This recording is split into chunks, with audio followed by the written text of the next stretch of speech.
Real Madrid 2, Barcelona 5. Super Cup final in Saudi Arabia, and Real Madrid lost abysmally. Abysmal loss for Real Madrid team. The White Angels weren't able to stop the fire that Barcelona came with in Saudi Arabia. So I'll be giving you a breakdown of what happened in the game. I'll give you my thoughts. So this was a game where I thought Madrid will come back after losing the 4-0 game against Barcelona earlier this season. You know, playing that game earlier this season, people were saying that Real Madrid had not found their balance and Real Madrid were struggling to put things together.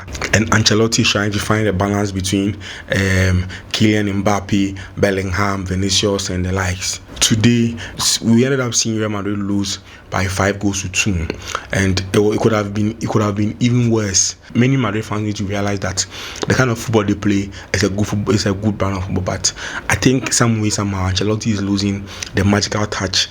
Ancelotti is losing the touch to win big games once again. They can go to the UCL and win the UCL, but if they probably meet this Barcelona side in the UCL, they'll probably go on and lose, because look at how good Barcelona were on the day. But kudos to Kylian Mbappé for scoring the first goal. Kylian Mbappé scored the first goal. You know, the first game where Barcelona beat Real Madrid by 4-0, you realize that Kylian Mbappé scored the first goal. I think he scored a couple of goals and they were all offside. But this time he scored a very good striker's goal, a very good Kylian Mbappé goal, a counter attack, and he finished the chance. It was really a good goal from Kylian Mbappé, and a lot of Real Madrid fans at the point thought that they were going to go on and destroy and annihilate Barcelona, but it didn't go that way. Kylian Mbappé scored the first goal, but Real Madrid ended up losing by 5-2. So the next goal was scored by Lamine Yamal. Oh my God, what a player that guy is! What a player! What a stupendous player! What a player by! Oh my God! You don't even know whether you should compare Lamine Yamal to a player like Lionel Messi or compare him to a player like Neymar. But man, this guy is really, really good. He's really, really endowed. He really has quality talent. This is not just talent, this is quality talent. You know, when it was 1-0, many people thought maybe Real Madrid will go on and win this game by a huge margin, because at the time they were playing very good and they were having really good counter attacks. And all of a sudden, Lamine Yamal, I have run out of words for this guy. Wow, what a player! When he took the ball, it felt like Lionel Messi. You just knew he was going to score. He beat one marker, beat another marker, and made sure he buried the ball at the near post. And Courtois didn't see him. The way he kicked the ball into the back of the net with such calmness, with such peace of mind. Wow! And you ask yourself, is this guy a 17-year-old boy? He's that good. He's that, like that. You don't even know how to describe him. And I wonder how Barcelona seem to be finding all these talents, because Lamine Yamal cannot be 17 years and be playing this good football. Wow! I think it's enough for us to stop saying he's one of the young best players in the world. Man, this guy is one of the best players in the world now.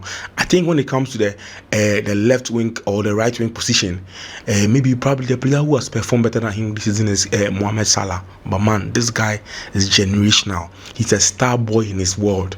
Hey, Lamine Yamal. He's one of the best players regardless of his age. He's just that good at that level. At that top level, to play football at that level against Real Madrid and display such calmness, such nerves, to beat Courtois, world best goalkeeper, with such calmness. Wow! I think it was a comically bad defensive effort too from Ferland Mendy, because I thought Ferland Mendy would probably close him up a bit more and make sure you don't give him that space to operate. And oh my God, Tchouaméni, how did this young guy undo you just like that? Tchouaméni is not in the center, but I think that at least put in some energy, put in some power, and make sure you get the ball from Lamine Yamal. But he couldn't, but he didn't. And it is really sad to say that, but Tchouaméni hasn't really lived up to the hype for me. Tchouaméni hasn't been able to live to the £100 million tag on him. I think that he has to probably work hard to get to that level, but as of now, Tchouaméni doesn't really impress me.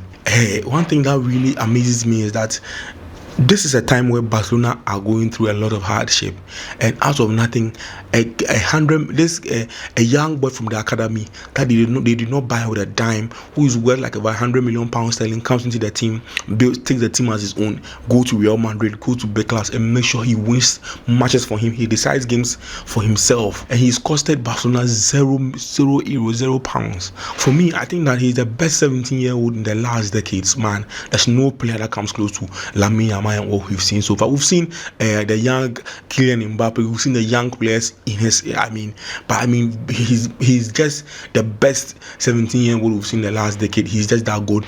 I can't even remember Lionel Messi playing this good. Lionel Messi was good, but dictating as a 17-year-old at this level, man, this is good. Yamal will definitely win a Ballon d'Or if he keeps on going like that, and there are no injuries to hamper him. Ansu Fati was good at that time.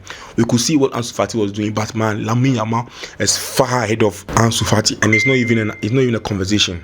A clear goal from Lamine Yamal made it 1-1 for the El Clasico, and it went up to be 2-1 by Robert Lewandowski. I really don't know what Camavinga was thinking, because Gavi made a run to the box and you kicked him just like that, and you go, and a penalty kick was awarded to Barcelona.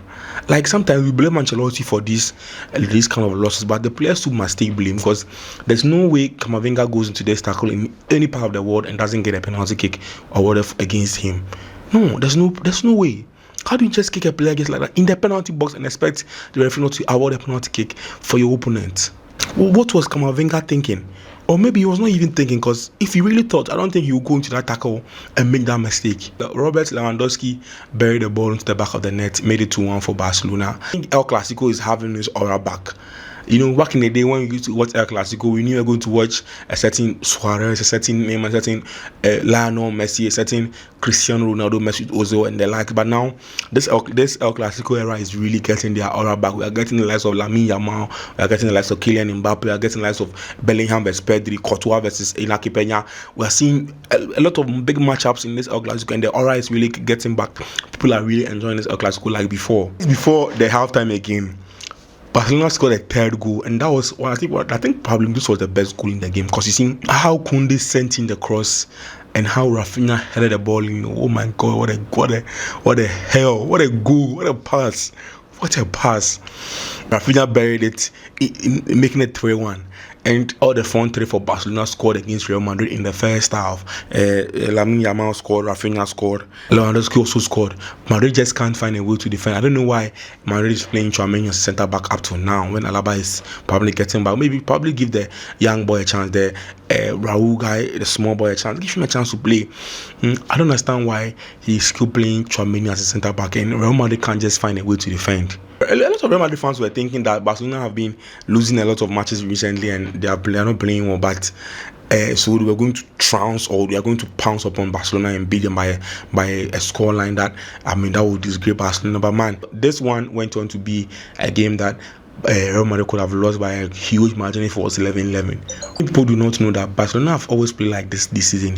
They create lots of chances, but the problem is that they do not score. But against this Real Madrid team, they took their chances and they beat them by 5-2. And I always criticize Ancelotti, because you see, for Ancelotti, people do not criticize him much because he has one of the best players in the world, and Real Madrid are not able to defend. Real Madrid are not able to do it because Barcelona creates a lot of goal creating opportunities. They tend to concede a lot of goals against Real Madrid, and that's what is happening. If not for Courtois, they probably concede more than 5 goals today. We have to give massive credit to Koundé, because you see, Koundé used to play as a centre back for Sevilla, and when he came to Barcelona, Xavi made sure he was going to play as a right back for Barcelona, and somehow he's metamorphosed from being a centre back to becoming one of the best right backs in the game now. Because look at how he threw in the corner kick to Rafinha, for Rafinha to head in for Barcelona to lead by 3-1 in the first half. My God, what a goal. But this El Clasico was really good. I wish we could have more El Clasicos every week. Just before the halftime ended, Alejandro Balde scored 4-1. Scored 4-1. That was really, really bad. It's one of the worst games I've ever seen from Real Madrid. Like, where was the defense? Where was the defensive structure? What was happening? How did you just concede 4 goals against Real Madrid in one first half? Like, it didn't make sense. And if Barcelona did not get a red card in this game, they'll probably score like 8 or 9 against Real Madrid. What was happening? What was happening? Ancelotti must give an account of what really happened. What was the problem that a club like Real Madrid that is known to be one of the best clubs in the world, play a final like this and cannot do anything, cannot control anything, and things are not working? What was Ancelotti's job on the field for them to lose 4 goals to 1 just first half? And every time Barcelona have a chance to score like 7 or 8 goals against Real Madrid, they probably take their foot off the gas or get a red card or something. That's what happened. And it's really a sad day for Real Madrid fans, because they could have been disgraced anyhow. Madrid fans need to really have a reality check. They are good as a club, but I don't know what Ancelotti offers really tactically, because you see, when they face any opposition that can really face them face to face, they really suffer. That's how come they lost against Liverpool and they lost against Barcelona back to back this season. Imagine if this Real Madrid team that has Kylian, Mbappé, that has Jude Bellingham, that has Vinicius, probably faces against the prime Lionel Messi, the prime Pep era, they'll probably look like 7 or 8, because nothing was happening. Nothing is happening in this current Real Madrid side. Blame Ancelotti, blame Vini, blame Onega, but they have to put their defensive unit together. They can't be conceding like this anyhow. I don't really know why Real Madrid did not buy a defender last summer. They could have bought a defender easily, because they didn't get Lamine Yamal. They decided not to buy a defender, and I think that in January they should try and sign a defender. Try and get your defense to be back again. You can't be losing games like this anyhow. No, the funny thing is, without Courtois, it could have been 6 in the first half, because he made 2 amazing saves for Real Madrid. The defense is not working. Sign a defender, or you don't know what to do with your life, man. This was a clinical masterclass from Hansi Flick. Oh my God, what a coach he is. His principles are simple. Make sure you counter as soon as possible and score a lot of goals. I want to see Hansi Flick play in the Premier League, and let's see what he can do for any club in the Premier League, any club. I think that Real Madrid as a club needs to sign a left back and a right back and a centre back to save their season. It's not late. We are in January. I think today is just 12th January. Sign players and make sure they have defensive reinforcement. One thing that is damning and sad to note is that Real Madrid against 10 men could not score from open play. Wow. 11 against 10 and you could not score with all this attacking world. There was something wrong today. There was something fundamentally wrong with Real Madrid today, and people have to analyze it.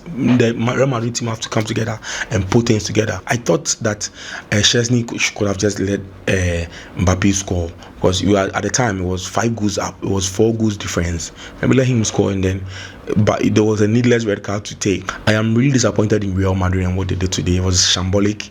It doesn't represent their values, and they have to come back again and make sure they can get a win against Barcelona. Guys, let me know what you think about this in the comment section. Thank you for watching to this far. The best yet to come. Bye for now.